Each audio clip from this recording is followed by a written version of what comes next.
Now we will discuss about कि ये जो सीवेज है उसका ट्रीटमेंट कैसे होता है। ओके देखो, सबसे पहले तो हमें ये समझना होगा कि सीवेज से रिलेटेड कुछ और टर्म्स हैं। वो क्या क्या टर्म्स है? देखो, इन अ होम और a public building generally one set of pipe bring clean water and another set of pipe takes away the waste water। Obviously हमारे घर में जो नल लगा होता है उसके लिए एक दूसरी पाइप से सप्लाई आती है, और जो हमारा वेस्ट होता है, जो हमारे टॉयलेट का वेस्ट होता है या किचन सिंक का वेस्ट होता है, उसके लिए एक दूसरी पाइप सप्लाई होती है। राइट तो ये जो नेटवर्क है ना पाइप्स का, उन नेटवर्क्स को हम बोलेंगे सीवर्स।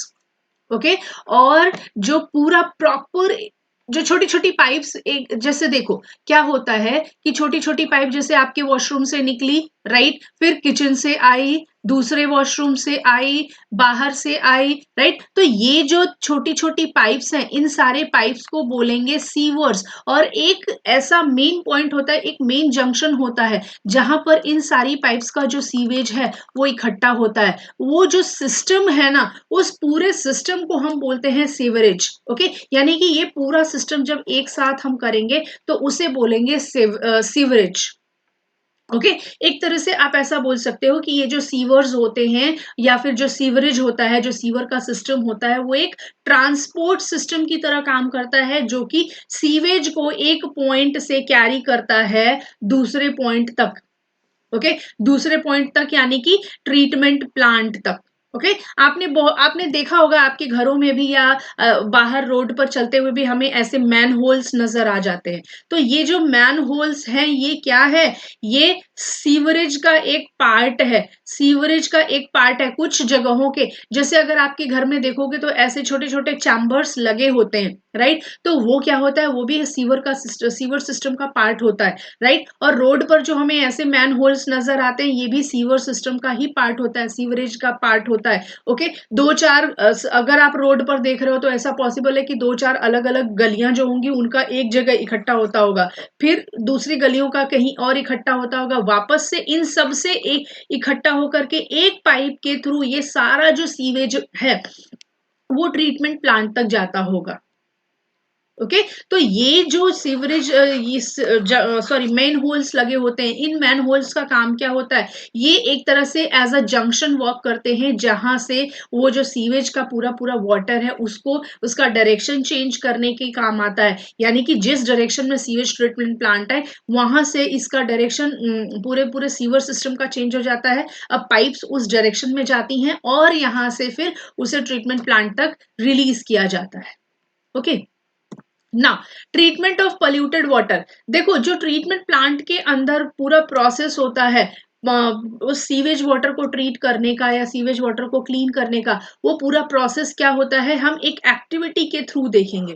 ठीक है इस एक्टिविटी में आपको क्या करना है कि आपको एक पहले तो जो आपके फ्रेंड्स हैं उन्हें कुछ ग्रुप्स में डिवाइड कर लेना है, यानी कि आपको कुछ अलग अलग ग्रुप्स फॉर्म करने हैं। सपोज 2 स्टूडेंट या 4 स्टूडेंट आप जैसे भी हो एक साथ, ठीक है, आप सपोज दो दो स्टूडेंट की करके आपको आपने अलग अलग 4 ग्रुप्स फॉर्म कर लिए, राइट, तो आपको हर एक ग्रुप का जो ऑब्जर्वेशन होगा वो रिकॉर्ड करना होगा, तभी आपको पता चल पाएगा। राइट नाउ सी सबसे पहले आपने क्या किया, इस एक्टिविटी को परफॉर्म करने के लिए खुद को अलग अलग ग्रुप्स में डिवाइड कर लिया। उसके बाद आपको क्या करना है कि एक ग्लास जार लेना है, बड़ा ग्लास जार, और उसका उस ग्लास जार को 3/4 फुल करना है। यानी कि आपको 1/4 part of the glass empty छोड़ देना है और आधे से ज्यादा जो ग्लास जार है उसको भर लेना है पानी से। ओके और उसके अंदर आपको कुछ डर्टी ऑर्गेनिक मैटर्स डालना है, जैसे कि ग्रास के पीसेस डाल दो, ऑरेंज पील डाल दो, कुछ स्मॉल अमाउंट ऑफ डिटर्जेंट डाल दो, फ्यू ड्रॉप ऑफ इंक और एनी कलर आपने कुछ ऐड कर दिया। यानी कि बेसिकली आपको वो सारी चीजें ऐड करनी है जो हर रोज निकलने वाले सीवेज में होती है। जैसे हमने ऑरेंज पील डाल लिया, एक तरह से वेजिटेबल पील की बराबर हो जाएगा, राइट। हमने कुछ डिटर्जेंट डाल लिया जो हमारे वॉशरूम से निकलता है कपड़े धोने के बाद, जो वेस्ट वाटर उसमें डिटर्जेंट होता है। तो ये इस तरह से आपको कुछ उसमें इम्प्योरिटीज ऐड करनी है जो ग्लास जार में आपने पानी डाला है, जो ऐसी इम्प्योरिटीज जो डेली बेसिस पर हमारे सीवेज में होती है। उसके बाद आपको उस जार को कैप करना है, ढक्कन बंद करना है, अच्छे से उसको शेक करके मिक्स कर दो और 2-3 दिनों के लिए उसको सन में छोड़ दो। ठीक है, अनटच्ड 2-3 दिनों के लिए उस टाइटेड जार को धूप में रख के छोड़ दो आप, ग्लास जार को। फिर जब आप 2 दिन के बाद ले देखोगे, वापस से आप उस मिक्सचर को शेक करो, ठीक है? उसके बाद pour a small sample into the test tube, उस ग्लास जार में से एक छोटा-सा सैंपल, थोड़ा-सा पानी एक टेस्ट ट्यूब में लो। ओके, 2 टेस्ट ट्यूब आप बना लो, एक बिफोर ट्रीटमेंट का और एक आफ्टर ट्रीटमेंट का, यानी उस ग्लास जार में से 2 अलग-अलग टेस्ट ट्यूब्स में पानी डालो। एक टेस्ट ट्यूब को एज इट इज रख दो, क्योंकि एक टेस्ट ट्यूब का पानी आपका बिफोर ट्रीटमेंट का हो गया। दूसरे टेस्ट ट्यूब में जो आपने लिया, अब आप उसको ट्रीट करने के बाद देखोगे, तो जो बिफोर ट्रीटमेंट वाला होगा उसके अंदर आपको बहुत ही पंजेंट सी स्मेल आएगी। पंजेंट सी स्मेल मतलब कि बहुत ही खराब आउडर आएगा आपको, बहुत गंदी सी बदबू आएगी उसके अंदर से, राइट? अब आप क्या करोगे, जो एक्वेरियम्स होते हैं ना, फिश एक्वेरियम, उनके अंदर वो जो एरेटर होता है, जिनके चलते बबल्स क्रिएट होते हैं, आपको वो एरेटर लेना है, उस टेस्ट ट्यूब के अंदर उस एरेटर के थ्रू एयर पास कराना है। ओके, या फिर आप उस ग्लास जार के अंदर ही एयर पास करा लो। फाइन, आप ऐसा भी कर सकते हो कि 2 टेस्ट ट्यूब की जगह आप एक ही टेस्ट ट्यूब लो, उसमें थोड़ा सा पानी साइड कर लो टेस्ट ट्यूब के अंदर, और बाकी का जो ट्रीटमेंट करना है, वाटर क्लीनिंग का जो प्रोसेस करना है, वो ग्लास जार के अंदर ही परफॉर्म करो। ओके, तो ये जो एरेटर है जो आपने एक्वेरियम से लिया, उसके थ्रू आप ग्लास जार वाले पानी में बबल पास कराओ, एयर पास कराओ। ओके, तो कुछ घंटों के बाद जब आप एयर पास करा रहे हो, जो एयर हम पास करा रहे हैं, जो एयर उस पानी के अंदर डाल रहे हैं, उस प्रोसेस को हम बोलते हैं एरेशन। एरेशन का मतलब कि एयर को पास कराना। ठीक है, तो एरेशन के करने के कुछ घंटों के बाद अब आप वो जो एरेटर लगा हुआ है, यानी जिससे आप पानी के अंदर हवा पास करा रहे हो, उसको ओवरनाइट, पूरी रात के लिए वैसे ही अटैच करके छोड़ दो। ठीक है, if you do not have an aerator, use a mechanical stirrer or a mixer ना।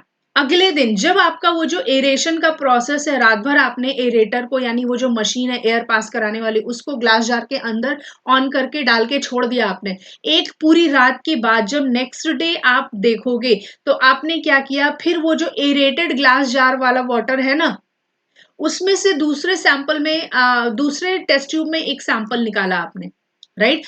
पहले क्या किया, जो एज इट इज था पानी, प्रिपेयर किया हुआ डर्टी वाटर, उसका एक सैंपल लिया। दूसरा सैंपल जो आपका होगा वो एरेटेड वाटर वाला सैंपल होगा, यानी कि ग्लास जार के अंदर हवा पास कराने के बाद का जो पानी बन गया, अब उसमें से आप एक सैंपल लोगे, and now you will mark it at as sample 2, means after aeration वाला। Okay, now fold a piece of filter paper to form a cone, जैसे ये हुआ है ना, फिल्टर पेपर को कोन की तरह फोल्ड करेंगे, राइट? उसके बाद हम उस कोन को एक फनल में रखेंगे। फनल यानी कि ये जो आप देख रहे हो ना, ऐसे कोन वाला स्ट्रक्चर, इसको बोलते हैं फनल। ओके, तो हमें क्या करना होता है, वो जो हमारा गोला सा फिल्टर पेपर होता है, उसको फोल्ड करो, कोन बनाओ, कोन बनाने के बाद इसके अंदर डाल दो। ओके, उसके बाद आप क्या करोगे कि ये जो फनल है, किसी एक सपोर्ट पे, जैसे ये बीकर के अंदर रखा हुआ है, वैसे किसी एक चीज के ऊपर माउंट कर लो, जिससे कि अगर आप पानी को फिल्टर करो तो वो उसके अंदर फिल हो जाए। तो आप अगर ऐसा ग्लास जार या बीकर लोगे तो आपके लिए बेस्ट रहेगा। ओके, उसके बाद आप क्या करोगे कि वो जो हमने पेपर बनाया है ना फिल्टर पेपर से, ओके, फनल के अंदर डाल के, उसके ऊपर आप कुछ लेयर ऑफ सैंड डालो, फिर फाइन ग्रेवल्स डालो, और फाइनली मीडियम ग्रेवल डालो। यानी कि सबसे पहले आपको क्या, रेत डालनी होगी, उसके बाद छोटे छोटे, बहुत छोटे छोटे से जो कंकड़ होते हैं वो डालो, उसके बाद थोड़े बड़े से कंकड़ डालो। ओके, तो ऐसे लेयर आपको 3 लगानी होगी। सबसे पहले नीचे वाला जो होगा वो रेत का लेयर होगा, उसके ऊपर छोटे छोटे से कंकड़ के पीसेस होंगे, उसके ऊपर थोड़े बड़े से कंकड़ पीसेस होंगे। उसके बाद अब आप क्या करोगे कि ये जो एरेटेड लिक्विड था ना, जिसके अंदर हमने पास कराया था एयर, उस एरेटेड लिक्विड को आप इसके अंदर पोर करोगे, इस फिल्टर पेपर के अंदर, जिसके ऊपर हमने वो रेत और कंकड़ वगैरह सब रखा हुआ है, राइट ना।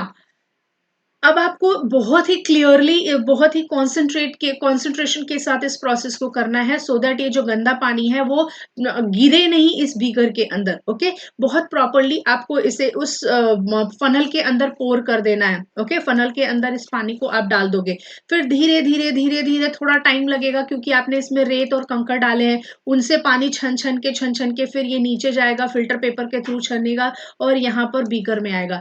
अब ये जो पानी आपका हुआ, ये आपका सैंपल 3 होगा, यानी थोड़ा सा फिल्टर करने के बाद जो पानी आपको मिला ये आपका सैंपल नंबर 3 होगा। अब आप क्या करोगे कि वापस से जो फिल्टर्ड वाटर का हमने ये सैंपल लिया, उस सैंपल के अंदर एक छोटा पीस ऑफ क्लोरीन टैबलेट डालोगे।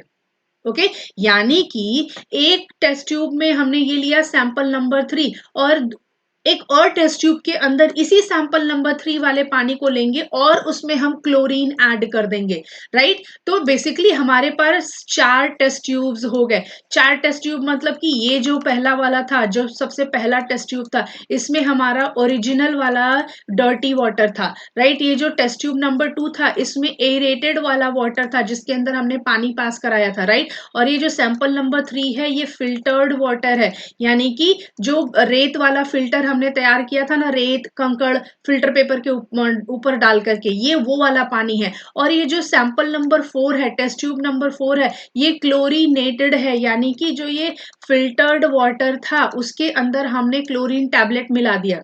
अब उनका जो ऑब्जर्वेशन हमने किया, उस ऑब्जर्वेशन की बेसिस पर ये कुछ क्वेश्चंस आंसर करने।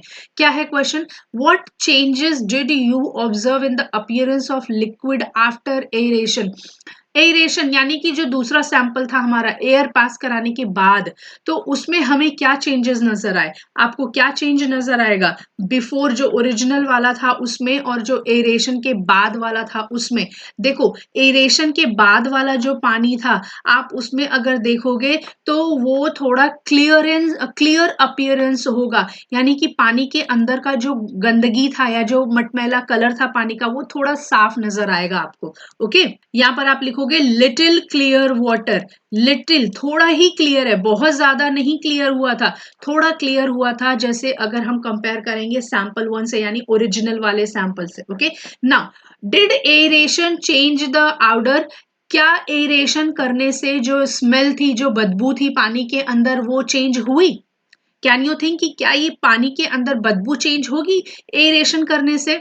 यस, थोड़ा सा एरेशन की बाद थोड़ा सा जो आउडर है उसमें चेंज आएगा, रिड्यूस्ड आउडर होगा, बट कंप्लीटली खत्म नहीं होगा। जरूर होगा, कम जरूर होगा, बट खत्म नहीं होगा। Okay, now what was removed by the sand filter? वो जो हमने सैंड फिल्टर बनाया था ना, रेत, छोटे कंकड़, फिर थोड़े बड़े कंकड़, उसमें क्या अलग हुआ? उसमें जितने भी सस्पेंडेड लिक्विड सस्पेंडेड सॉलिड थे ना, सॉलिड वेस्ट, वो सारे छन के अलग हो गए। Okay, now did chlorine remove the colour? Yes, chlorine colour को रिमूव करेगा, बिल्कुल करेगा। Did chlorine have an odour? क्या क्लोरीन का अपना स्मेल होगा वो पानी के अंदर? बिल्कुल होगा, क्लोरीन का थोड़ा स्मेल रहेगा पानी के अंदर। Okay, was it worse than that of the waste water? नहीं, जो क्लोरीन का स्मेल था वो वेस्ट वाटर, यानी कि वो जो बिल्कुल गंदा पानी था ओरिजिनल वाला, उसकी आउडर में, उसकी बदबू में और ये जो क्लोरीन का स्मेल होगा उसमें बहुत फर्क होगा। जो गंदे पानी का आउडर होगा वो आप बर्दाश्त नहीं कर पाओगे, बहुत ज्यादा स्टिंकी होगा, राइट। और ये जो क्लोरीन है वो कुछ हद तक उससे काफी बेटर होगा। ओके,